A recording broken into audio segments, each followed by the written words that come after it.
আমিনপুরবাসী ভালো করে শুনে যাবেন। রব্বুল আলামিন আমাদেরকে বলেন, আমি তোমাদেরকে সৃষ্টি করলাম, সুঠাম করলাম, সুবিন্যস্ত করলাম, ফি আইয়ি সূরাতিন মা শাআ রাক্কাবাক।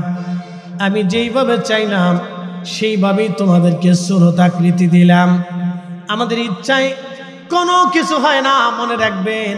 আমাদের ইচ্ছায় সূর্য ওঠে না, আমাদের ইচ্ছায় ক্ষমতা আসে না, আমাদের ইচ্ছায় বাংলার পট পরিবর্তন হয় না, আমাদের ইচ্ছায় পৃথিবীর পট পরিবর্তন হয় না, আমাদের ইচ্ছার কারণে আবহাওয়া পরিবর্তন হয় না, আমাদের ইচ্ছার কারণে মেঘও আসে না, আমাদের ইচ্ছার কারণে মেঘও যায় না, আমাদের ইচ্ছায় শীত আসে না, আমাদের ইচ্ছায় গরম আসে না।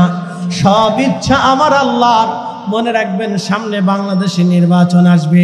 বহু গণতান্ত্রিক দলেরা নির্বাচনে মার্কা দিয়ে ভোটে দাঁড়াবে, তারাও ভোট চাবে।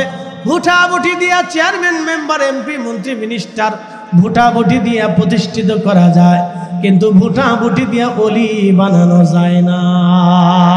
উপস্থিত সকল স্তরের আল্লাহ প্রেমিক, রসুল প্রেমিক, অলি প্রেমিক আমার মুমিন মুসলমান সুন্নি জনতা, উপস্থিত এলাকার সর্বস্তরের সকল সম্মানিত ব্যক্তিবর্গ, উপস্থিত সম্মানিত মা বোনেরা, কলিজার টুকরো যুবক, সকলের প্রতি আন্তরিক অভিনন্দন, মোবারকবাদ।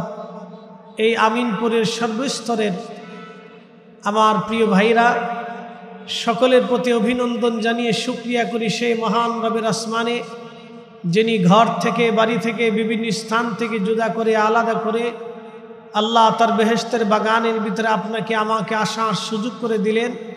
আওয়াজ তুলে বুলন্দ আওয়াজে একসাথে শুকরিয়া আদায় করে বলি আলহামদুলিল্লাহ।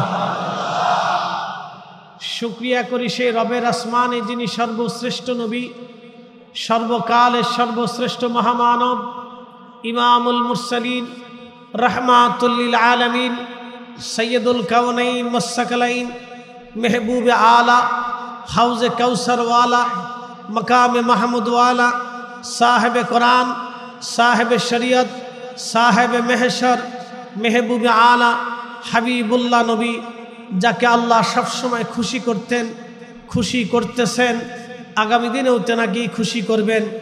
সেই মহান ও শ্রেষ্ঠ নবীর উম্মত হিসেবে আল্লাহ আপনাকে এবং আমাকে পছন্দ করেছেন, কবুল করেছেন।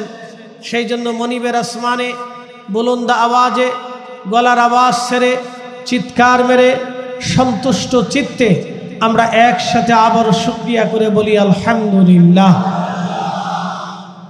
প্রিয় উপস্থিতি, আজকে একটা ব্যতিক্রম ধর্মী মাহফিল। বিশ্ব জাকির মঞ্জিলের পক্ষ থেকে এইভাবে কখনো এই আমিনপুর আপনাদের অঞ্চলে দিনে মাহফিল হয়েছে আমার জানা নাই। কি কথা ঠিক কিনা? আজকে একটা ব্যতিক্রম ধর্মী মাহফিল। মরহুম আক্কাস মেম্বার সাহেবের সুযোগ্য সন্তান, আমাদের প্রিয় ভাই জনাব আলতাফ হোসেন সাহেব, তিনি থেকে শুরু করে এই এলাকার সর্বস্তরের ভাইরা সম্মিলিতভাবে এই সুন্দর প্রোগ্রাম আপনার উপহার দিয়েছেন। তো রাস্তাতে যারা দাঁড়িয়ে আছেন, যে সমস্ত ভাইরা, আমি বলবো দাঁড়িয়ে না থেকে আপনারাও ধীরে ধীরে এসে বসে পড়েন। দোকানে পাটে যারা আছেন তারাও বসে পড়েন। আমি আবারও বলতেছি, লম্বা কথা নয়, খুব গুরুত্বপূর্ণ কথা। আমরা সবাই মুসলমান। আসলামতু লিরাব্বিল আলামিন, আল্লাহর কাছে আত্মসমর্পণ করাই হচ্ছে আমাদের কাজ। মুসলমান তাকে বলে যিনার জীবনের সব কিছু আল্লাহর কুদরতি কদমে সমর্পণ করে দেয়, তাকে মুসলমান বলা হয়। প্রিয় উপস্থিতি, খুব মনোযোগের সাথে কথাগুলি শুনবেন। আমি মহাগ্রন্থ পবিত্র কোরআনুল কারীম থেকে কয়েকটি আয়াত আপনাদের সামনে উপস্থাপন করেছি। সে আয়াতের উপরে আপনাদের সামনে কিছু কথা উপস্থাপন করব। আমাদের সম্মানিত মা বোনেরা যারা আছেন, আপনারা আপনাদের নির্দিষ্ট জায়গাতে বসে পড়বেন। মেলায়, দোকানে পাটে ঘোরাঘুরি না করে, কেনাকাটা না করে আপনারা ভিতরে আপনাদের নির্দিষ্ট জায়গায় বসেন। বসে আপনারা কথা শুনবেন ইনশাল্লাহ। এখন আর সময় নষ্ট করবেন না, কালক্ষেপণ করবেন না। আল্লাহ আমাদেরকে জিজ্ঞেস করলেন, ইয়া আইয়ুহান নাস, হে মানব জাতি, তোমাদেরকে কিসে তোমাদেরকে আমি আল্লাহ থেকে জুদা করলো বলো। মা গাররাকা বিরাব্বিকাল কারীম, হে মানব সম্প্রদায়, তোমরা কেন আমি আল্লাহ থেকে জুদা হলে তোমরা বলো? তোমরা কেন আমি আল্লাহ থেকে জুদা হলে তুমি বলো? আল্লাহ প্রশ্ন করলেন, জিজ্ঞাসা করলেন, আমাদের কাছে জানতে চাইলেন। এরপরে আল্লাহ ওয়াজ করলেন, আল্লাযী খালাকাকা, যিনি তোমাকে সৃষ্টি করেছেন। একসাথে বলেন, আমাদেরকে সৃষ্টি কে করেছেন? না, জোরে বলেন, কে করেছেন? এতে কি কোনো সন্দেহ আছে? আমাদের চোখের আলো কে দিয়েছেন? আমাদের রিজিক কে দিয়েছেন? আমাদের হায়াত কে দিয়েছেন? সূর্যের আলো কে দিয়েছেন? সময় মতো সূর্য উঠায় কে? সময় মতো সূর্য ডুবায় কে? জমিনে শস্য দেয় কে?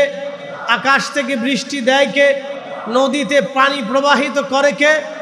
তিনি সেই মহান রব, তিনি আল্লাহ। এতে কোনো সন্দেহ, আমরা এতে কোনো সন্দেহ পোষণ করি না। ভালো করে শুনবেন। আল্লাহ জিজ্ঞেস করলেন, আল্লাযী খালাকাকা, আমি তোমাদেরকে সৃষ্টি করেছি। ফাসাওয়াকা, তোমাকে সুবিন্যস্ত করেছি।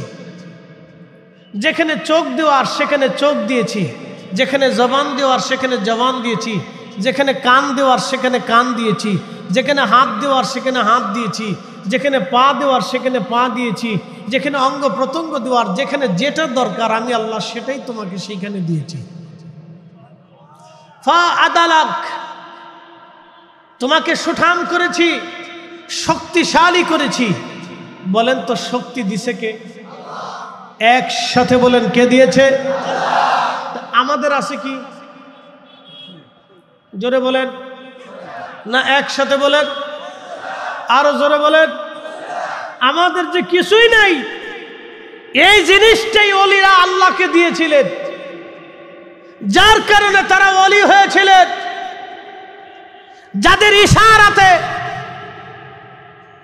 নদীর পানি উজানের দিকে রওনা হয়েছিল, সেই দিন যদি শাহজালাল ইয়ামানি মুজাররিদি সুরমা নদীর উপরে জায়নামাজ বিছাইতে না পারতেন, তাহলে আজকের এই বঙ্গ, এই বাংলাদেশে এই সুন্দর কালেমার এই মাহফিল আপনাদের মনে হয় নসিবে হতো না। কথা বলেন না, ঠিক না বেঠে? যদি খাজা বাবা আজমেরি সেই দিন আজমির শরীফ থেকে এক মুষ্টি মাটি পানিপথের প্রান্তরে যদি নিক্ষেপ করতে না পারতেন, তাহলে আজকের এই মাহফিল ভারত উপমহাদেশে ৭৫ কোটি মুসলমানের এই বিরাট বড় জামাত মুসলমান কোনোদিন চোখে দেখতো না।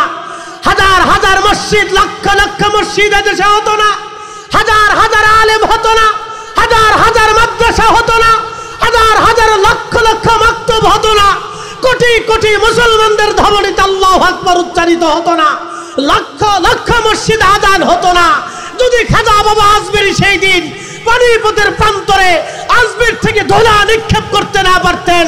তার মানে বোঝা গেল আমরা ইসলাম পেয়েছি আল্লাহর ওলিদের মাধ্যমে। কথা বলেন ঠিক না বেটা?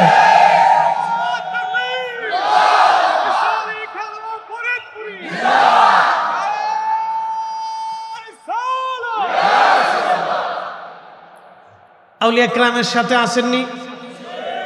হাত তুলে বলেন আসেন, জোরে বলেন আসেন। কেন থাকবেন বুঝাইতেছি। বাংলাদেশের জন্ম কত সালে? 1900। এর আগে কি ছিল? পূর্ব পাকিস্তান। পূর্ব পাকিস্তানের আগে কি ছিল? ব্রিটিশ। ব্রিটিশদের আগে কি ছিল? নবাবী। নবাবীদের আগে কি ছিল? মুঘল সালতানাত। মুঘল আমলেও অলি ছিল, সালতানাতেও অলি ছিল, নবাবী আমলেও অলি ছিল, ব্রিটিশ আমলেও অলি ছিল, পাকিস্তান আমলেও অলি ছিল, এখনো অলি আছে। শাহজালাল ইয়ামানি 750 বছর আগে এসেছিলেন। শাহজালাল ইয়ামানি মুজাররিদি এখনো আছেন। 750 বছরে বহু আমির চলে গেছে, বহু উমরা চলে গেছে, বহু রাজা চলে গেছে, বহু জমিদার চলে গেছে, বহু বাদশা চলে গেছে। ব্রিটিশরা হারিয়ে গেছে, মুঘলরা হারিয়ে গেছে, সালতানাত হারিয়ে গেছে, নবাবী আমল হারিয়ে গেছে, পাকিস্তান আমল হারিয়ে গেছে। এখনো বাংলাদেশ আমলে আছে। শাহজালাল ইয়ামানি এখনো আছে, কাদেরিয়া এখনো আছে, চিশতিয়া এখনো আছে, নকশবন্দি এখনো আছে, মুজাদ্দিদি এখনো আছে। বাংলাদেশ যদি এক সময় না থাকে, যদি এদেশ কমিউনিস্টরা শাসন করে, মাদ্রাসা যদি বন্ধ হয়ে যায়, আযান যদি বন্ধ হয়ে যায়, মসজিদ যদি তালা হয়ে যায়, তারপরে এদেশে ইসলাম টিকাবে। মুজাদ্দিদ আল ফেসানি সেরহিন্দির এই সিলসিলার রুহানি সন্তানরা ভালো করে জেনে যাবেন, ভালো করে শুনে যাবেন। সম্রাট আকবর, সম্রাট জাহাঙ্গীর যখন এদেশে ইসলামের সূর্য ডুবিয়ে দিতে চেয়েছিল, তখন আমাদের সিলসিলার ইমাম এদেশে ইসলামের সূর্য আবার আল্লাহর আকাশে উড়িয়েছিলেন, কালেমার পতাকা উড়িয়েছিলেন। আমরা তাদের সূর্য সন্তান। আমরা বলি এদেশে যদি কমিউনিস্ট আছে, তারপরেও কাদেরিয়া, চিশতিয়া, নকশবন্দিয়া, মুজাদ্দিদের মাধ্যমে ইসলাম টিকে থাকবে। কথা বলেন ঠিক না?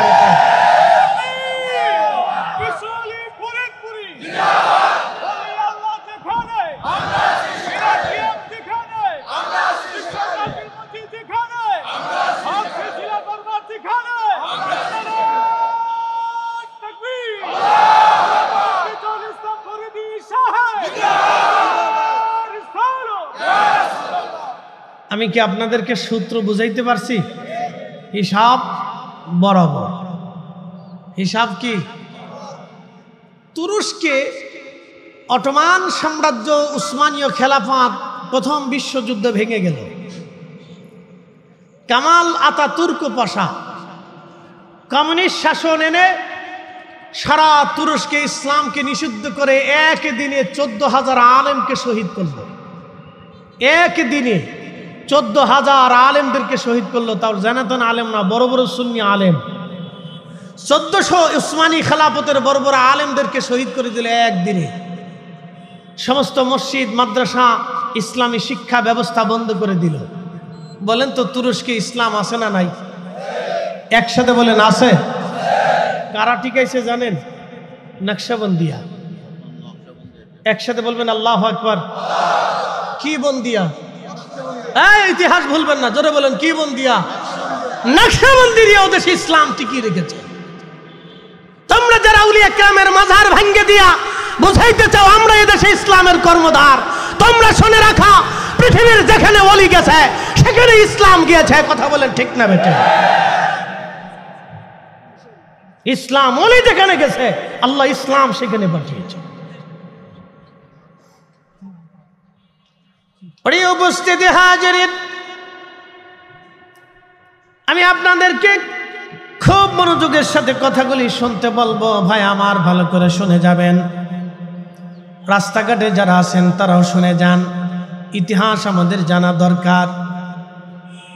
আমি কিছুদিন আগে মালয়েশিয়াতে মহান আল্লাহর ওলি হুজুর গাউসে পাক মহিউদ্দিন আব্দুল কাদের জিলানী রহমাতুল্লাহ আলাইহি কলিজার টুকরা সন্তান সুলতানুল আরিফিন হযরত ইসমাইল বগদাদি আল হাসানি ওয়াল হুসাইনি রাদিয়াল্লাহু আনহুর মাজার জিয়ারত করতে গিয়েছিলাম। মালাক্কা সাগরের ছোট্ট দ্বীপের ভিতরে ওনার মাজার এখনো আছে।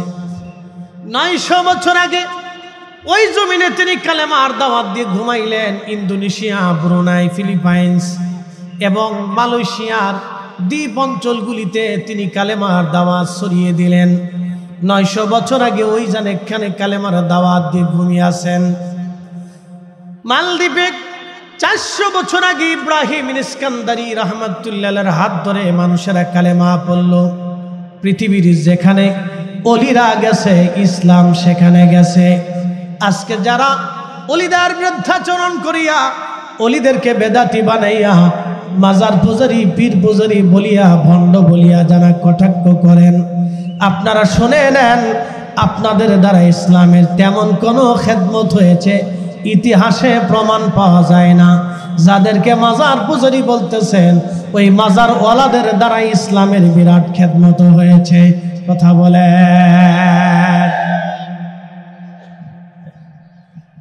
আমিনপুরবাসী ভালো করে শুনে যাবেন। রব্বুল আলামিন আমাদেরকে বলেন, আমি তোমাদেরকে সৃষ্টি করলাম, সুঠাম করলাম, সুবিন্যস্ত করলাম। ফি আই সূরাতিন মা শাআ রাক্কাবাক, আমি যেইভাবে চাইলাম সেইভাবেই তোমাদেরকে সূরত আকৃতি দিলাম। আমাদের ইচ্ছায় কোনো কিছু হয় না। মনে রাখবেন, আমাদের ইচ্ছায় সূর্য ওঠে না, আমাদের ইচ্ছায় ক্ষমতা আসে না, আমাদের ইচ্ছায় বাংলার পট পরিবর্তন হয় না, আমাদের ইচ্ছায় পৃথিবীর পট পরিবর্তন হয় না, আমাদের ইচ্ছার কারণে আবহাওয়া পরিবর্তন হয় না, আমাদের ইচ্ছার কারণে মেঘও আসে না, আমাদের ইচ্ছার কারণে মেঘও যায় না, আমাদের ইচ্ছায় শীত আসে না, আমাদের ইচ্ছায় গরম আসে না। সব ইচ্ছা আমার আল্লাহর। মনে রাখবেন, সামনে বাংলাদেশে নির্বাচন আসবে, বহু গণতান্ত্রিক দলেরা নির্বাচনে মার্কা দিয়ে ভোটে দাঁড়াবে, তারাও ভোট চাবে। ভোটাভুটি দিয়া চেয়ারম্যান, মেম্বার, এমপি, মন্ত্রী, মিনিস্টার ভোটাভুটি দিয়া প্রতিষ্ঠিত করা যায়, কিন্তু ভোটাভুটি দিয়া অলি বানানো যায় না। অলি নির্বাচিত হয় কার পক্ষ থেকে? একসাথে বলেন, কার?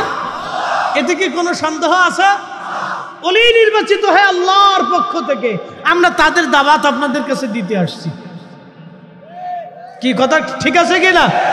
সব অলিরা আমাদের মাথার তাজ, সব অলিরা আমাদের মাথার, একসাথে বলেন, সব অলিরা আমাদের মাথার। আমরা কোনো অলির বিরুদ্ধে না, আমরা কারো বিরুদ্ধে না, পৃথিবীর কোনো অলিরা কোনো মানুষের বিরুদ্ধে না। অলিরা সব মানুষের জন্যে, তারা আর্ত মানবতার জন্যে, গরিবের জন্যে, অন্ধের জন্যে, মিসকিনের জন্যে, অভাবীর জন্যে, বিপদগ্রস্তের জন্যে, মুসিবত পানে বলার জন্যে। সন্তান হয় না, সন্তান কোথাও পায় না, ডাক্তার নিরুৎসাহিত করে দিয়েছে, আপনার জীবনে সন্তান হবে না। খুঁজতে খুঁজতে মানুষ আল্লাহর অলির বরগাহে যাইয়া, অলির কদমে ছুটে যাইয়া কান্নাকাটি করে, আমি সারা জীবনে কি পরিত্যক্ত থাকবো, আমার কি সন্তান হবে না? তখন আল্লাহর অলিদের দয়া হয়েছে, মায়া লাগছে, তখন অলিরা নিভৃতে নির্জনে রাত তাহাজ্জুদের সময় রবের দরবারে হাত বাড়িয়ে দিয়েছে, আল্লাহ তোমার অমুক বান্দা আমার কাছে আসছিল, তার একটা সন্তান দরকার, আমি জানি তোমার বাজেটে নাই, আল্লাহ তুমি যদি বাজেট পেশ করো তাহলে তোমার অভাব হবে না, আল্লাহ তার একটা সন্তান দিয়ে কলিজা ঠান্ডা বানাও। আল্লাহর অলিদের দোয়া আল্লাহর দরবারে কবুল হয়েছে, এই জন্য মানুষ অলিদেরকে ভালোবাসে। ঠিক কিনা? প্রিয় উপস্থিতি হাজিরিন, ভালো করে কথাগুলি শুনবেন। অলি নির্বাচিত হয় আল্লাহর পক্ষ থেকে, অলি নির্বাচিত হয় আল্লাহর পক্ষ থেকে। আল্লাহ অলি নির্বাচিত করেন, সম্মান আল্লাহর পক্ষ থেকে আসে, আমাদের কারো হাতে নাই। আল্লাহ বলেন, কুলিল্লাহুম্মা মালিকাল মুলকি তুতিল মুলকা মান তাশা।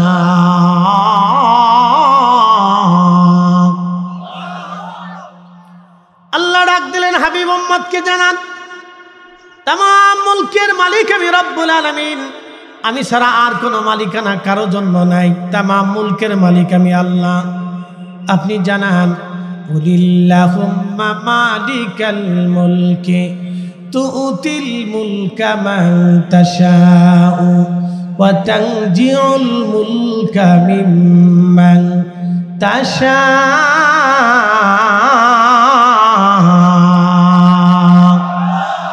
কখনো তোমাকে যদি ভুলি, হেদায়েতের আলো জেলে নিয় কাছে তুলি। কখনো তোমাকে যদি ভুলি, হেদায়েতের আলো জেলে নিয় কাছে তুলি। ঠাই দিও প্রিয়তম অগমহিয়ান, তুমি রহমান, তুমি মেহেরবান। অন্ধ গাহে না শুধু তোমারি গুণগান, অন্ধ গাহে না শুধু তোমারি গুণগান। বুঝেও বুঝে না তবু শান, তুমি রহমান, তুমি মেহেরবান। আল্লাহুম্মা সাল্লি। আহা, জবান খুলে মাশাআল্লাহ।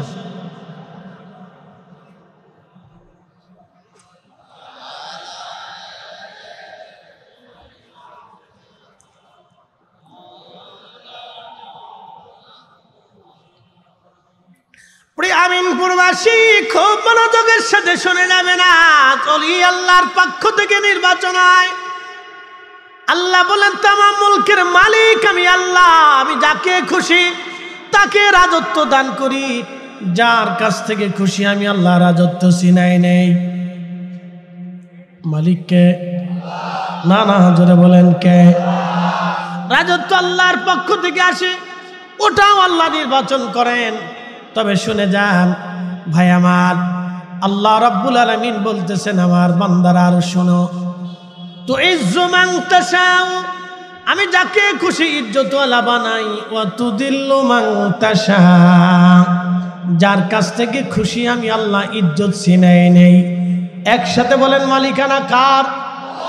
না না জোরে বলেন কার? ওলিদেরকে ইজ্জত দিছে কে? আল্লাহর কোরআনে আল্লাহ রাব্বুল আলামিন বলতেছেন আলা ইন্না আউলিয়া আল্লাহি লা খাউফুন আলাইহিম ওয়া লা হুম ইয়াহজানুন।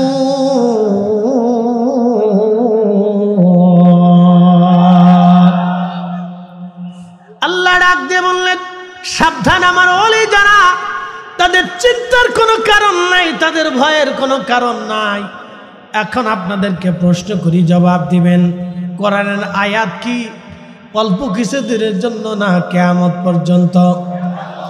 কিয়ামত পর্যন্ত যদি কোরআনের বিধান আপনারা মেনে থাকেন তাহলে মনে রাখবেন কিয়ামত পর্যন্ত জমিনে ওলিরা টিকে থাকবে। এই আসতে বলবো না, জোরে বলেন, জোরে বলেন, হাত উঁচা করে বলেন বিশ্বাস আসেনি? আল্লাহর কোরআনে বিশ্বাস আসেনি? আসেনি? আসেনি? লা খাউফুন কি আমরা বলছি না আল্লাহ বলছে? ওয়ালা হুম ইয়াহজানুন আমরা বলছি না আল্লাহ বলছে? তো ওলিদের যদি ভয় না থাকে তাহলে কিয়ামত পর্যন্ত আল্লাহ জমিনে ওলি জিন্দা করে রাখবে। এ হাত উঁচা করে বলেন ঠিক না বেঠিক? আপনি পক্ষে থাকলে ওলি থাকবে, পক্ষে না থাকলে ওলি থাকবে। কি কথা ঠিক আছে কিনা? পৃথিবীর সমস্ত শক্তি যদি বিরোধিতা করে, শোনেন, পৃথিবীর সমস্ত শক্তি যদি ওলিদের বিরোধিতা করে, তারপরে সমস্ত শক্তিকে টেক্কা দিয়ে আল্লাহ ওলিদেরকে টিকিয়ে রাখবে। কেন আপনাদেরকে বলি, বর্তমান যেটা বাংলাদেশে আছে, আমাদের তো একটা ছোট্ট দেশ। কতটুক দেশ? একটু ছোট্ট দেশ আমাদের। 1,56,000 প্লাস বর্গ কিলোমিটার এক ছোট্ট দেশে 18 কোটি মানুষ বাস করে। আমাদের দেশের 100টা দেশের সমান রাশিয়াতে মানুষ 14 কোটি মানুষ বাস করে। তারপরেও তারা 100 বছর পরে চিন্তা করে তাদের এই 14 কোটি মানুষের নিরাপত্তার জন্য রাশিয়া পৃথিবীর বড় বড় পারমাণবিক অস্ত্র, সাবমেরিন অস্ত্র, দামি দামি অস্ত্র এবং নিরাপত্তা বেষ্টনের জন্য আকাশ প্রতিরক্ষা ব্যবস্থা, জমিন প্রতিরক্ষা ব্যবস্থা, সাগর প্রতিরক্ষা ব্যবস্থা তারা এমনভাবে তৈরি করছে যে তারা পৃথিবীর সাথে চ্যালেঞ্জ দিয়ে যুদ্ধ করে যাচ্ছে। মাত্র 14 কোটি মানুষের নিরাপত্তার জন্য তারা বিশাল এই সেনাবহর তারা তৈরি করেছে তাদের দেশের নিরাপত্তার জন্য। আপনি একটু চিন্তা করেন, সেই হিসেবে 18 কোটি মানুষের নিরাপত্তার জন্য আমাদের কি আছে? আমাদের তেমন কিছু নাই। একসাথে বলেন, তেমন কিছু না। আছে দারুণ কোনো চিকিৎসা ব্যবস্থা, না আছে স্বাস্থ্য ব্যবস্থা। স্বাস্থ্য ব্যবস্থার কথা বলে লাভ নাই। এ প্রত্যেক খাবারে খাবারে ফরমালিন। কি আসতে কন কেন? জোরে বলেন। টুপি মাথায় দিয়ে ফরমালিন মিশায়, নামাজ পড়ে যাইয়া খাবারে বিষ মিশায়, খাবারে বিষ মিশাই আইসা নামাজ পড়ে। শয়তানে চিন্তা করে যে আমি সিটার না ও সিটার। হ্যাঁ, শয়তানে চিন্তা করে যে আমি সিটার না ও সিটার। আমরা বাঙালি মুসলমান ঘুষ খাইয়া যায় নামাজ পড়ি, নামাজ পড়ে যায় ঘুষ খাই। এই ঘুষের টাকা দিয়ে আমরা হজে যাই, হজে যাইয়া পাথর নিয়া শয়তানরে পাথর মারি। শয়তানে দূরে দাঁড়ায় চিন্তা করে যে আমারও পাথর মারার দরকার না তোরে পাথর মারার দরকার। তুই ঘুষের টাকা দিয়ে হজে আইসা আমি শয়তানরে পাথর মারতে আসিস, তো তোর মতো তো বড় শয়তান দুনিয়াতে আর কেউ নাই। আমি শয়তানরে, তুই শয়তান পাথর মারার জন্য আসিস, আমার পাথর মারে লাভ নেই, তোরে পাথর মারার দরকার আগে। কি কথা কর না, ঠিক কিনা বেঠে? তাহলে আমাদের দেশে আছে কি? আমাদের দেশে আছে কদ্দুর সুদখোর, কদ্দুর ঘুষখোর, কদ্দুর সিটারি, কদ্দুর বাটপারি, কদ্দুর মিথ্যা, কদ্দুর মুনাফিকি, কদ্দুর ধোঁকাবাজি। আমাদের দেশে এছাড়া তো তেমন কিছু ভালো পাওয়া যায় না। মসজিদের জায়নামাজে বৈশা আমরা মিথ্যা কথা বলতে এক বিন্দু চুল পরিমাণ আমরা ভয় পাই না। কি কথা কন না কেন? মসজিদে জুতা চুরি করতে আমাদের গা কাঁপে না। মসজিদের তালা ভাঙ্গে চোরে টাকা নিয়ে চলে যায়, ওর হাত কাঁপে না। আস্তে কনকে জোরে বলেন। মসজিদের টাকা কি হিন্দু এসে চুরি করে? তো কেটা চুরি করে? এবার ভাবেন তো, আপনি ভাবেন, আপনি ভাবেন আমরা কোথায় আছি ভাবেন। আমি মালয়েশিয়ার মালাক্কা হুজুর গাউসে পাকের আওলাদের মাজার জিয়ারত করতে যাব, তো সাগরের ঘাটে স্পিড বোটে ওঠার আগে স্পিড বোটের ঘাটে পেশাব করতে গেলাম। তো হাজত ছেড়ে চিন্তা করলাম অজু করে তারপরে যাই। তো অজু করার জন্য ওয়াশরুমে যাওয়ার পরে বের হলাম, তো দেখি একটা টেবিলের উপরে ছোট্ট একটা কাঠের বক্স খোলা, ওর ভিতরে ইঙ্গিত আছে। জিজ্ঞেস করলাম ওরা কি ভিক্ষা করে? কেন ভিক্ষা করে না। বলো তাহলে টাকা কেন? আপনি যে ওয়াশরুমে গেছেন টাকা দিতে হবে। কত টাকা? বলো 1 রিঙ্গিত, 1 টাকা। ওদের দেশের 1 টাকা আর আমাদের দেশের 30 টাকা। আমাদের দেশের থেকে 6 বছর আগে মাত্র স্বাধীন হয়েছে। আমাদের দেশ থেকে কয় বছর আগে স্বাধীন হয়েছে? 6 বছর আগে। তো ওদের 1 টাকা আর আমাদের 30 টাকা। আপনি চিন্তা করেন যে আমরা কত ধনী। আমাদের যত টাকা খালি সুইস ব্যাংকে চলে যায় আর বেগম পাড়ায় চলে যায়। এই কথা কর না কে? ঠিক কিনা? ঠিক। যার কারণে আমাদের তকদিরের পরিবর্তন হয় না। তকদিরের পরিবর্তন হয় না। ভালো করে কথা শুনে যাবেন। রাস্তাঘাটে ঘুরে কোনো লাভ নাই। যারা ঘুরতেছেন তারাও চলে আসেন। কিয়ামত পর্যন্ত ঘুরবেন, ঘুরতে থাকবেন, কিন্তু কিছু পাবেন না। কতদিন ঘুরবেন? আল্লাহ বলছেন হাত্তা যুরতুমুল মাকাবির, কবর পর্যন্ত ঘুরবেন। এরপরে আর ঘোরার কোনো সুযোগ নাই। বাংলাদেশের মাটির নিচে ভূমিকম্প লাড়াছাড়া দিছিল কিনা? কয়বার দিছে এই পর্যন্ত বলেন তো? বড়টা দেওয়ার পরেও আরো কয়েকবার মারছে। কি কথা কন না? ঠিক আছে কিনা? তাহলে বোঝা গেল ভূমিকম্প আসার সম্ভাবনা। কিন্তু এটা আপনারা জানেন না, আজ থেকে 50 বছর আগে একজন আল্লাহর ওলি বলেছিলেন ঢাকা শহর একদিন মিসমার হয়ে যাবে, ওই শহরে মানুষ বসবাস করতে পারবে না, একেবারে বিরান হয়ে যাবে, শুধু লাশ আর লাশ পড়ে থাকবে, কবর দেওয়ার মতো কোনো মানুষ থাকবে না। তিনি কে আপনারা বলতে পারবেন জাকির ভাইরা? তিনি আমার হুজুর কেবলা বলেছিলেন। তখন আমরা বলছিলাম হুজুর মনের আবেগে কথা বলতেছে, কিন্তু বিজ্ঞানের সূত্র জেনে নিয়ে যান, ঢাকা একদিন মিসমার হয়ে যাবে। বিজ্ঞান বলতেছে আজ হলেও হবে, কাল হলেও হবে, 50 বছর পরে হলেও হবে। হবেই, এটা হবেই।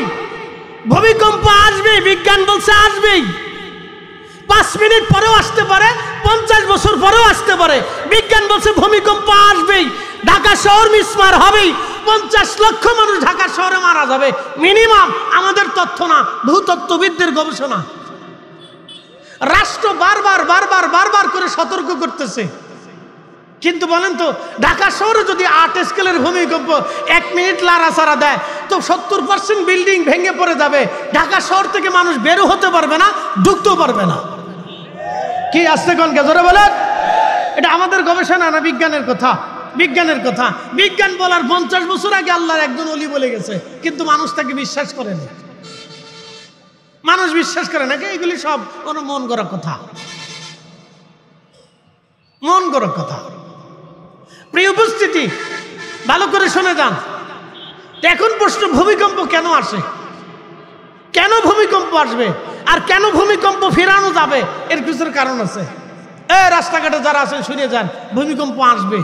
আজ আসতে পারে, কাল আসতে পারে। ভূমিকম্প না আসলে আল্লাহর আকাশ থেকে পাথর আসতে পারে, পাথর না আসলে গরম হাওয়া আসতে পারে, গরম হাওয়া না আসলে আল্লাহর আকাশ থেকে দুর্ভিক্ষ নেমে আসতে পারে, দুর্ভিক্ষ যদি না আসে তাহলে মহামারী আসতে পারে। হ্যাঁ, আসবে। আল্লাহ রসুল বলেছে তাসবির দানা ছিঁড়ে গেলে টপ টপ করে একটার পর একটা যেভাবে ছুটে পড়ে যায়, আল্লাহর আসমান থেকে ওইরকম বালা আসতে থাকবে। 14টা কারণে আসবে। তার 1 নম্বর কারণে, রাষ্ট্রের কর্মচারী কর্মকর্তারা যখন রাষ্ট্রের সম্পদে চুরি করে নিজের সম্পদ মনে করে ভাগ বাটোয়ারা করে, অন্ধের টাকা, গরিবের টাকা, মিসকিনের টাকা, বৃদ্ধের টাকা, কিশোরের টাকা, অভাবীর টাকা, এতিমের টাকা, বিধবার টাকা, দুস্থের টাকা, বৃদ্ধের টাকা, অসহায়ের টাকা, মিসকিনের টাকা চুরি করে খাবে, তখন তোমরা আল্লাহ আল্লাহর আকাশ থেকে গজবের জন্য অপেক্ষা করো। আমি বলি নাই 1450 বছর আগে রাসূল বলেছে, নবী যাহা বলেছে, আকাশ ভেঙে গেলেও সত্য হবে, জমিন পুড়ে গেলেও সত্য হবে, সাগর শুকিয়ে গেলেও সত্য হবে। হাত উঁচা করে বলেন ঠিক না বেঠে?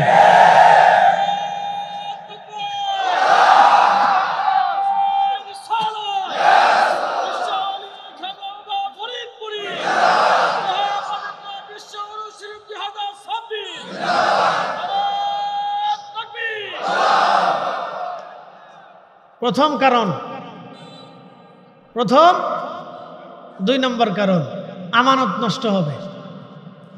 আমানত আছে? বলেন আমানত আসেনি? আমানত যদি থাকে তাহলে এত কিস্তির দোকান আসবে কেন? আমানত থাকলে গ্রামীণ ব্যাংকের দরকার কি? ব্যারাকের দরকার কি? এনজিওর দরকার কি? কথা কন না কেন? জোরে বলেন। মানুষ টাকা হাওলাত নিলে 6 বছরও দিতে চায় না। দোকানে বাকি খাইলে ওই দোকানের সামনে দিয়ে হাঁটে না। কি আসতে কনকে? জোরে বলেন। আমরা মেড ইন বাংলাদেশ,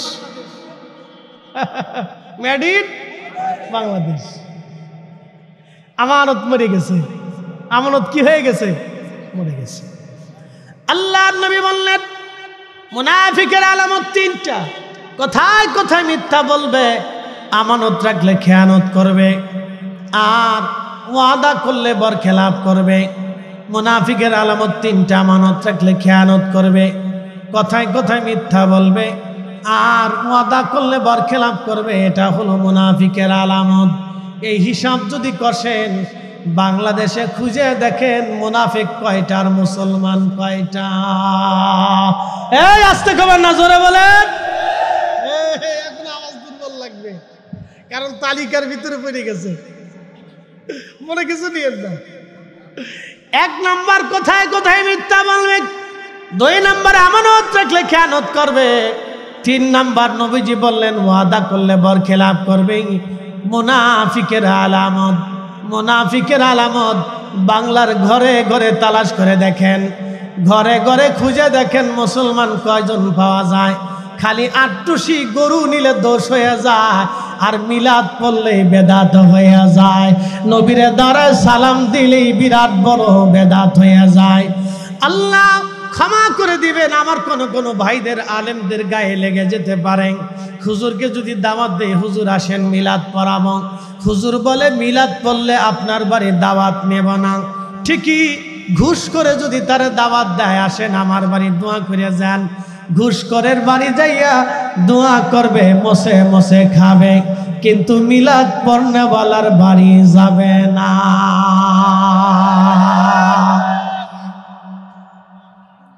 এই কথা খারাপ কইছি ভাই? এই মিলাদের পিছনে না লাগিয়া যদি এদেশের সব আলেমরা, কে আলিয়া, কে কওমি, কে সুন্নি, কে কোন দলের কোন মতের, সব আলেমরা যদি, সব পীর মাশায়েখরা যদি এক টেবিলে বৈশা আজকে 24 ঘন্টার ভিতরে বৈশা যদি ঘোষণা দেয়, আমরা কোনো ঘুষখোরের জানাজায় যাব না, ঘুষখোরের কোনো টাকা মসজিদে নেব না, ঘুষখোরের টাকা দিয়ে মাদ্রাসা বানাবো না, ঘুষখোর মারা গেলে ওর কবরের পাশে দাঁড়াবো না, ঘুষখোরের জানাজায় যাব না। আল্লাহর কসম করে বলি, বাংলাদেশে চাকরি নিতে লাগলে 1 টাকাও লাগবে না, বিনা টাকায় চাকরি হবে। এই কথা কর না, জোরে বলেন। ঘুষখোরের পিছনে না লেগে লাগছে মিলাদের পিছনে। কি কথা কর না? কিসের পিছনে লাগছে? দুয়ার পিছনে লাগছে। দুয়া ও কাঁচা দিয়ে নামছে যে দুয়া বন্ধ করতেই হবে। হ্যাঁ, ও দুয়ার পিছনে লাগছে, ঘুষখোরের পিছে লাগতে পারে নাই, সুদখোরের পিছে লাগতে পারে নাই, দুয়ার পিছে লাগছে। আমরা ওয়াদা করে গেলাম, ওয়াদা করে যাব আজকে থেকে, জীবনে যতদিন পর্যন্ত হায়াত থাকবে ততদিন পর্যন্ত আমরা মরার আগ পর্যন্ত দুয়া চলবে, চলবে। হাত উঁচা করে বলে চলবে নি? হ্যাঁ, হাত উঁচা করে বলে চলবে নি? নামাজের পরে, জোরে বলে, নামাজের পরে, দুয়ার মাহফিলের পরে, মিলাদের পরে, কোরআন খতমের পরে, কবর জিয়ারতের পরে চলবে নি? দোয়া চলবে নি? কারো ফতোয়ায় দোয়া বন্ধ হবে না। কথা বলে ঠিক না বেঠে? কথা ক্লিয়ার না ভেজাল আছে? হ্যাঁ, পরিষ্কার করে বলে দিছি, হিসাব সহজ করে দিছি। এদেশের বিনা টাকায় ছেলেদের চাকরি হয়ে যেত, এদেশের কৃষকের চোখের পানি ঝরাইতে হতো না, অন্ধের এই যে এদেশের 5 লক্ষ শিশু রাস্তাঘাটে ঘুরে, 5 লক্ষ শিশু, 5 লক্ষ শিশু মাঝে মধ্যে আমরা দেখি হোটেলে মোটেলে রেস্তোরাঁতে, বাংলাদেশের বিভিন্ন স্ট্যান্ডে বিভিন্ন জায়গায় রাত্রিবেলা গাড়ি থামানোর পরে ছোট ছোট বাচ্চারা দৌড়ে আসে। জিজ্ঞেস করি তোমরা কারা? বলে হুজুর হোটেলে কাজ করি। আমি জিজ্ঞেস করলাম, একদিন ব্রাহ্মণবাড়ি এক হোটেলে বিশ্ব রোডের পাশে 2টা ছোট্ট বাচ্চা দৌড়ে আসছে, বলতেছে হুজুর আপনার ওয়াজ শুনি। আমি বললাম তোমরা এখানে কি করো এত রাত্রিবেলা? বলে হুজুর এই হোটেলে কাজ করি। আমি বললাম সারা রাত্র কাজ করো? বলে হ্যাঁ হুজুর সারা রাত্রে কাজ করি। বলে সারা রাত্র কাজের বিনিময়ে বেতন কত পাও? বলে হুজুর মাত্র 150 টাকা দেয়। এই বলেন এই বাচ্চা কেন কাজ করবে? বলেন, আমাকে প্রশ্ন করেন, জবাব দেন, এই বাচ্চা কেন কাজ করবে? এদেশে ছোট্ট বাচ্চা কেন মানুষের হাতে দাঁত বেড়ে দাঁড়িয়ে ভিক্ষা করবে? আমার দেশের বাচ্চারা কেন ভিক্ষা করবে বলেন? টাকার জন্য, খাবারের জন্য মানুষের লাথি কেন খাবে আমার বাচ্চারা? 5 লক্ষ শিশু আমার দেশে ভিক্ষা করে বেড়ায়, মানুষের দাঁড়ে দাঁড়ে লাথি চবর খেয়ে খেয়ে বেড়ায়। কেন করবে তারা? বাচ্চার মা যদি না থাকে রাষ্ট্র মা হবে, বাচ্চার বাবা যদি না থাকে রাষ্ট্র বাবা হবে, বাচ্চার ঘর যদি না থাকে রাষ্ট্র ঘর দেবে, বাচ্চার খাবার যদি না থাকে রাষ্ট্র তাকে খাবার দিবে, বাচ্চার কাপড় যদি না থাকে রাষ্ট্র তাকে কাপড় দিবে, বাচ্চার পড়ালেখার খরচ যদি না থাকে রাষ্ট্র তাকে পড়ালেখার খরচ দিবে। কেন বাচ্চা ভিক্ষা করবে? কেন বাচ্চা ভিক্ষা করবে? কেন বাচ্চা মানুষের লাথি খাবে? কেন বাচ্চা বয়সে সে কাজ করবে? তার অর্থই হলো এই জন্যই আমাদের দেশে গজব বাড়বে। কথা বলেন ঠিক না বেটা? এই জন্যই গজব আসবে, এই জন্যই গজব আসবে। বাচ্চা কেন কাজ করবে? হ্যাঁ বলেন, বাচ্চা কেন কাজ করবে? আমরা তো মিলাদ বন্ধ করার পিছনে লেগে গেছি, কিন্তু আজ পর্যন্ত কোনোদিন হুজুররা আমরা সবাই মিলে একটা মিছিল দিয়ে বঙ্গভঙ্গের সামনে, ওই বাংলাদেশ পার্লামেন্টের সামনে দাঁড়ায় কোনোদিন একটা স্লোগান দেয় নাই, আমার দেশের প্রত্যেক বাচ্চা, এতিম, অসহায়, দুস্থ, পথ শিশুদের খাদ্যের নিরাপত্তা, বাসস্থানের নিরাপত্তা, তাদের লেখাপড়ার নিরাপত্তা রাষ্ট্র না দেওয়া পর্যন্ত আমরা এই দল সেই দল, অমুক দল তমুক দল, ইসলামী দল সেই দল, আমরা এই পার্লামেন্টের সামনে থেকে যাব না। আমাদের এই বাচ্চাদের আগে অধিকার ফিরিয়ে দিতে হবে। আজ পর্যন্ত কোনো দলের মিছিল দেখেন নাই। কেন মিছিল দেখেন নাই? বাচ্চাদের ভোট নাই নাকি? কারণটা কি? প্রিয় উপস্থিতি, বলতেছে হুজুর আপনি কি রাজনীতির বিরুদ্ধে? বলেন না, আমাদের কর্মসূচি রাজনীতি নিয়ে না, আমাদের কর্মসূচি হলো অধিকার নিয়ে। এই আসতে কবেন না, জোরে বলেন। অলিরা এদেশে কেন আসছিলেন? এ বলেন শাহজালাল কেন আসছিল? বলেন আমাকে বুঝান। শাহজালাল এদেশে কেন এসেছিলেন? বুরহানুদ্দিনের কলিজার টুকরা ছোট্ট বাচ্চাকে যখন গোরগোবিন্দ জবাই দিয়েছিল, তখন শাহজালাল ইয়ামানি মুজাররিদি স্থির থাকতে পারেন নাই। একটা বাচ্চা মারা যেতে পারে না, নিরীহ কোনো সন্তান জবাই হতে পারে না। আমি শাহজালাল বেঁচে থাকতে দ্বিতীয় কোনো সন্তান আর বাংলাতে জবাই হবে না। একসাথে বলবেন আল্লাহু আকবার। না না, হাত উঁচা করে বলেন, জোরে বলেন। যদি না বলেন তাহলে মুখের উপরে ঠাডা পড়বে। একসাথে বলেন আল্লাহু আকবার। অলিদের সাম্রাজ্য চলবে নি, অলিদের তরিকা চলবে নি, অলিদের দেওয়া শিক্ষা চলবে নি। অলিরা এসেছিল এদেশে ইনসাফ প্রতিষ্ঠিত করার জন্য। কথা বলেন ঠিক না বেঠে?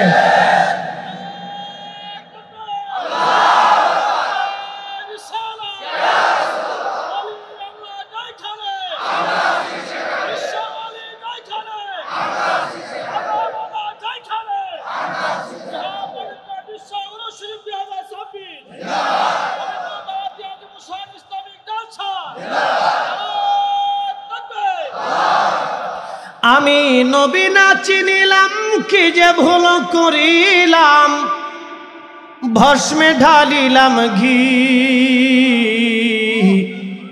মানুষ হইয়া ভবেতে আসিয়া মানুষের করিলাম কি, মানুষ হইয়া ভবেতে আসিয়া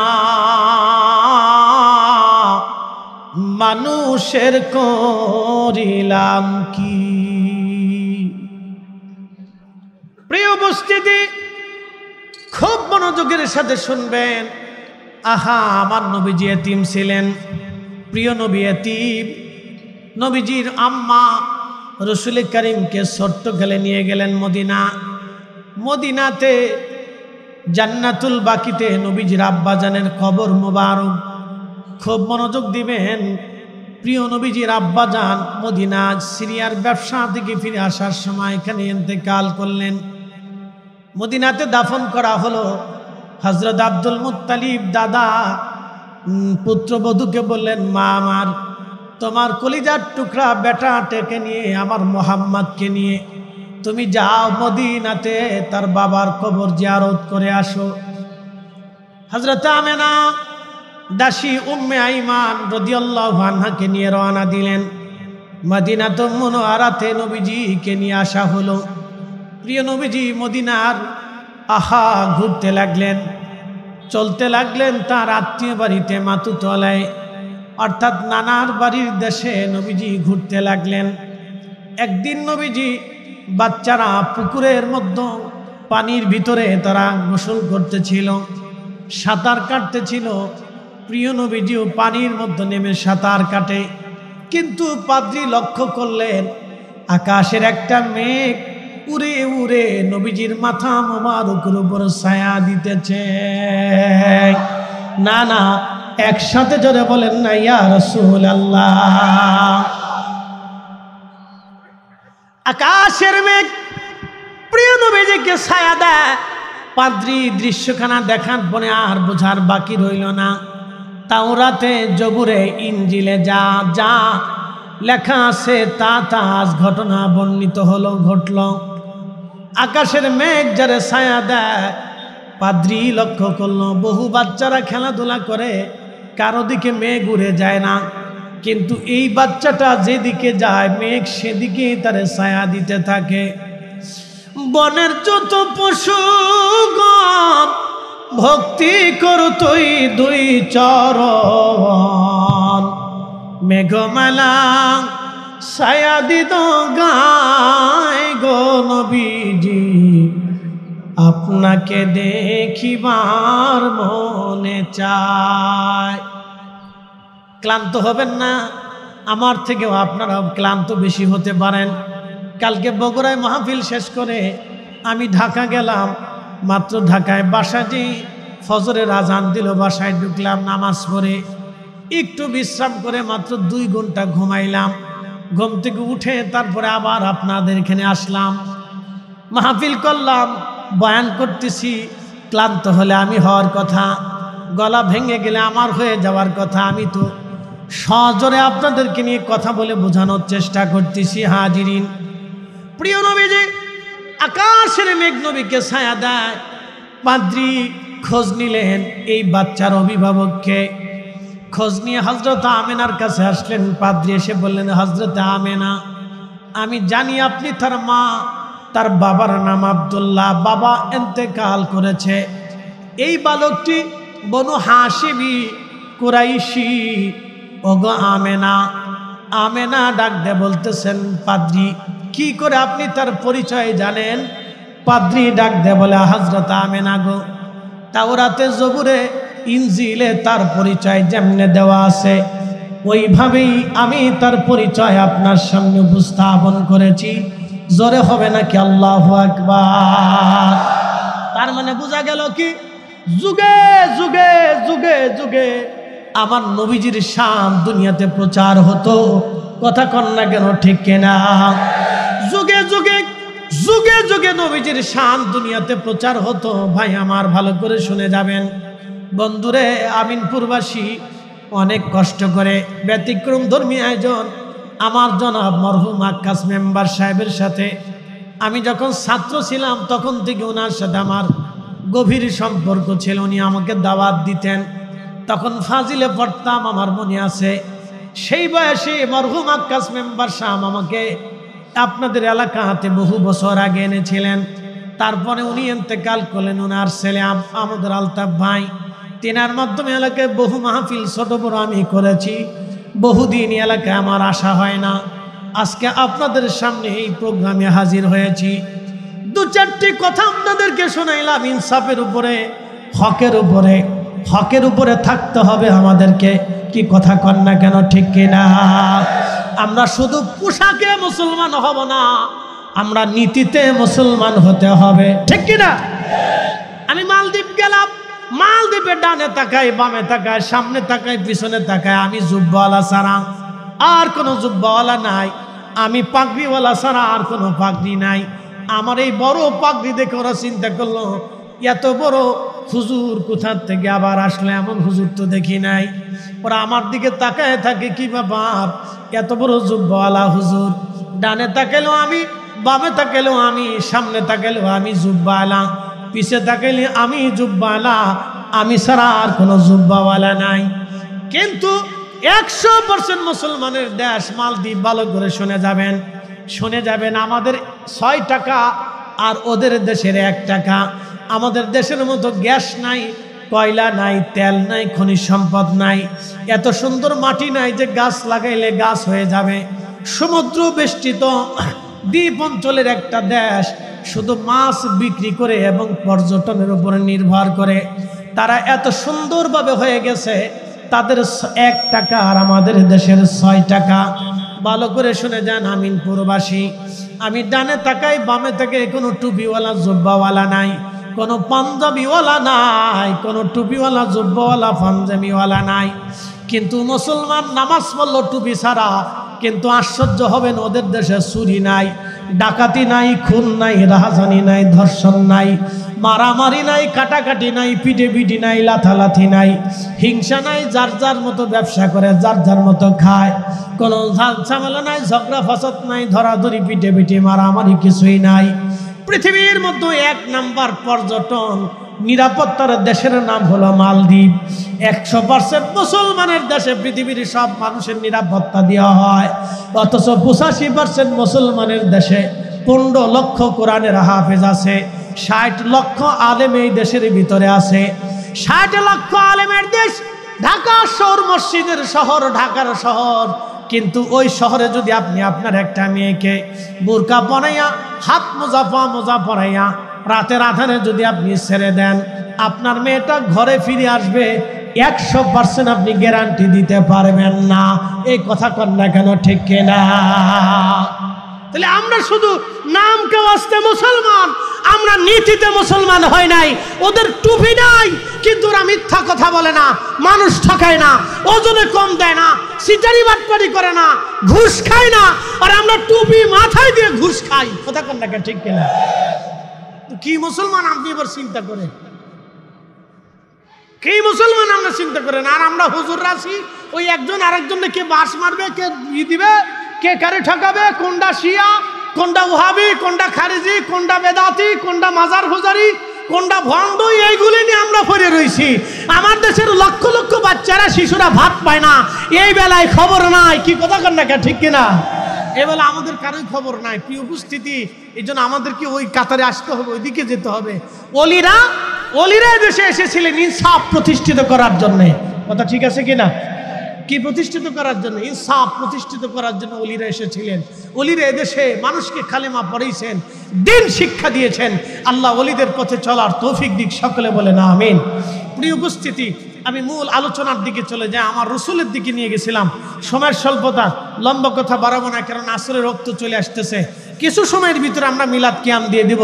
রাস্তাঘাটে দূরে যারা আছেন তারাও চলে আসবেন, বাহিরে কেউ থাকবেন না, কারণ আমি আগেই বলছি দিনের প্রোগ্রাম, আসর সমাগত, আমরা লম্বা করতে পারবো না।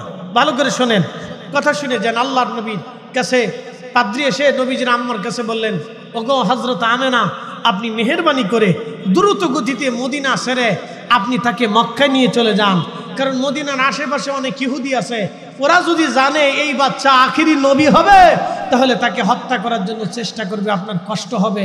আপনি দ্রুত গতিতে এই জমিন ছেড়ে দিয়ে মক্কায় চলে যান, তার দাদার কাছে তাকে নিয়ে চলে যান।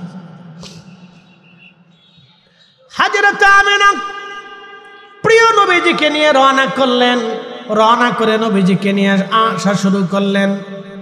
আবুয়াতে যখন নবীজিকে নিয়ে চলে আসলেন হযরত আমেনা, আবহাওয়াতে আনার পরে হযরত আমেনা অসুস্থ হয়ে পড়লেন।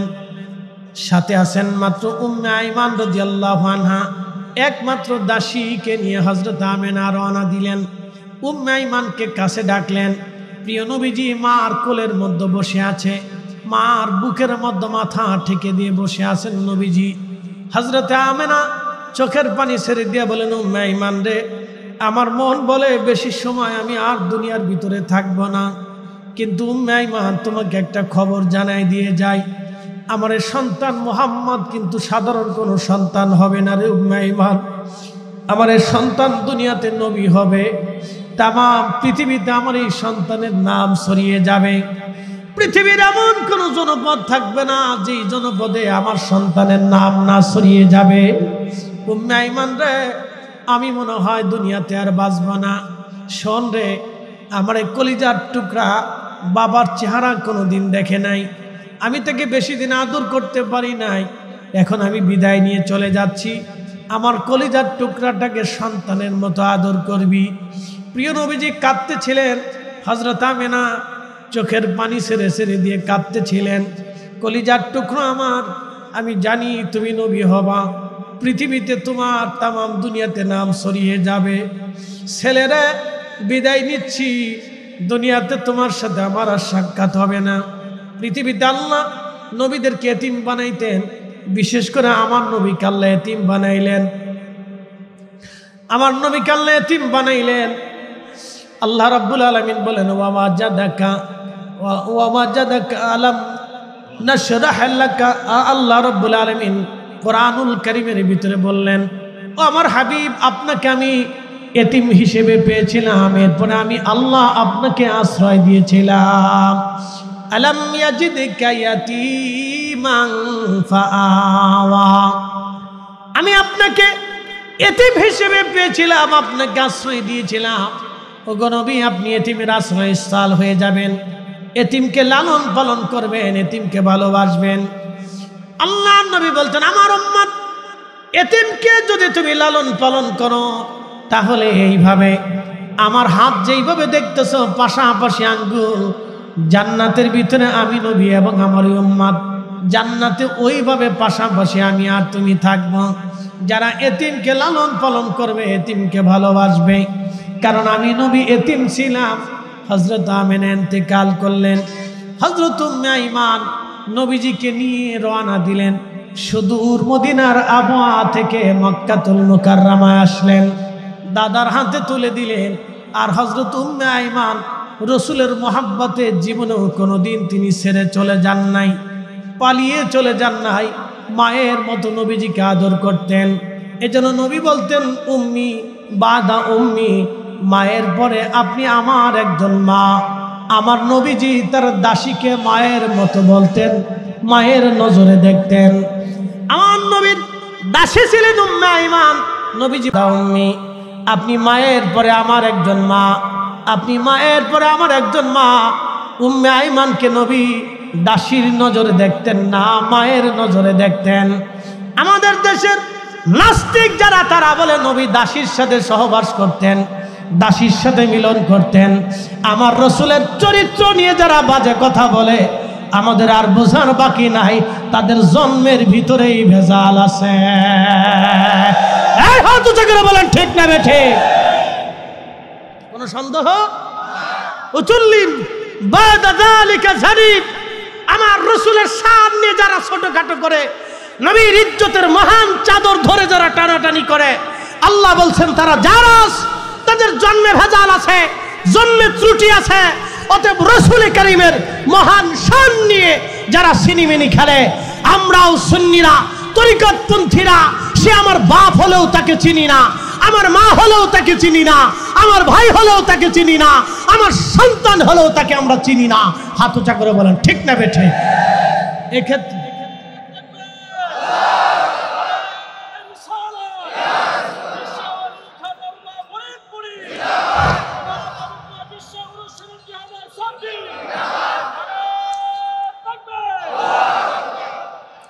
কষ্ট হচ্ছে?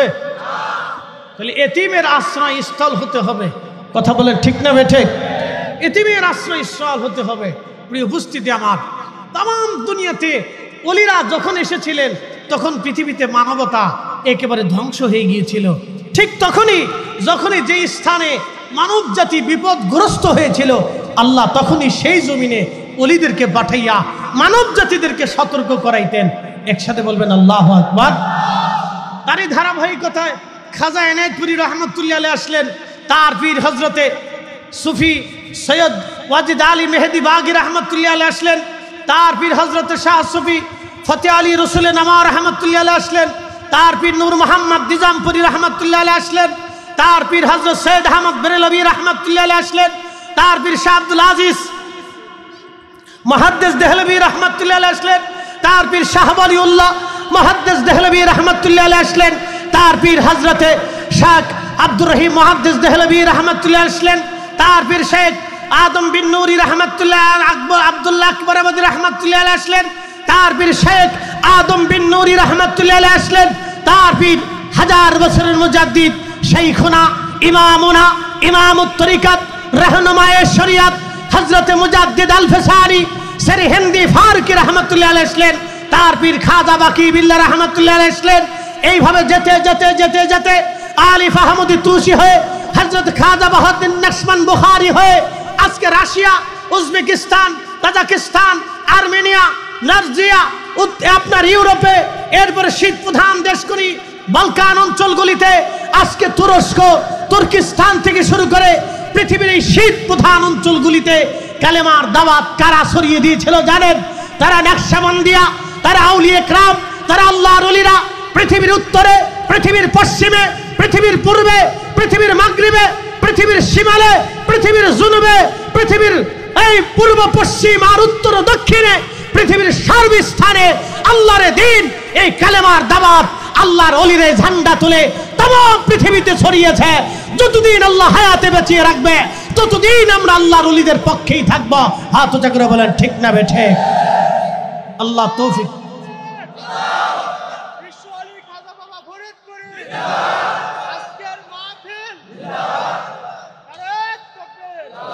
আল্লাহ আমাদের তৌফিক দান করুন, সকলে বলেন আমিন। কথা বাড়াবো না, লম্বা আওয়াজ এসে যাবে। আমাদের সময়ের সংক্ষিপ্ততা, 1 ঘন্টার সময় 1 ঘন্টা আপনাদের সামনে এক টানা কথা বলেছি। আসেন আমরা নবীজিকে একটু সালাম দেব।